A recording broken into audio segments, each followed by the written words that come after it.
मराठी मालिका, नाटक, सिनेमा अशा सर्व क्षेत्रात स्वतःची वेगळी ओळख निर्माण करणारी अभिनेत्री म्हणजे कादंबरी कदम। वयाच्या 13व्या वर्षापासून ती अभिनय क्षेत्रात काम करत आहे। झी मराठीच्या इंद्रधनुष्य या मालिकेतून तिने मालिका विश्वात पदार्पण केलं। त्यानंतर ती अवघाचा हा संसार, तुझं बिन सख्या रे अशा मराठी तर तीन बहुराणिया, कहता है दिल अशा हिंदी मालिकांमध्ये झळकली आहे।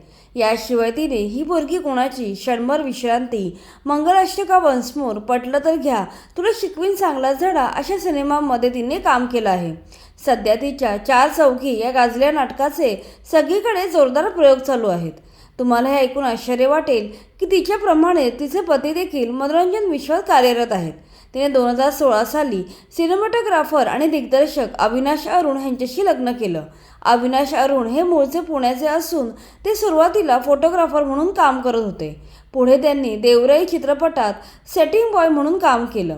यानंतर त्यांनी सुप्रसिद्ध दिग्दर्शक उमेश कुलकर्णी यांच्याकडे असिस्टंट म्हणून काम केलं। थोडेफार दिग्दर्शन शिकल्यावर त्यांनी that day after every day नावाच्या शॉर्ट फिल्मसाठी पहिल्यांदा सिनेमॅटोग्राफर म्हणून काम केलं। 2014 साली किल्ला या चित्रपटातून त्यांनी दिग्दर्शक म्हणून मराठी सिनेविश्वात पदार्पण केलं। छोट्या मुलांचे भावविश्व रेखाटणारा हा चित्रपट तेव्हा खूप गाजला होता। यानंतर ते हिंदी सिनेमाकडे वळाले। त्यांनी दृश्यम, मसान, मदारी, हिचकी, कारवा यांसारख्या गाजलेल्या चित्रपटांसाठी सिनेमॅटोग्राफर म्हणून काम केलं आहे।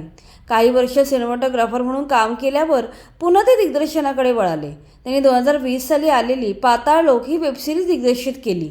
पुढे त्यांनी unpause, 3 of us, school of lies अशा अनेक वेबसिरीजचे दिग्दर्शन केलं आहे। त्यांना 2024 साली बेस्ट सिनेमॅटोग्राफरचा फिल्मफेअर अवॉर्ड देखील मिळाला आहे।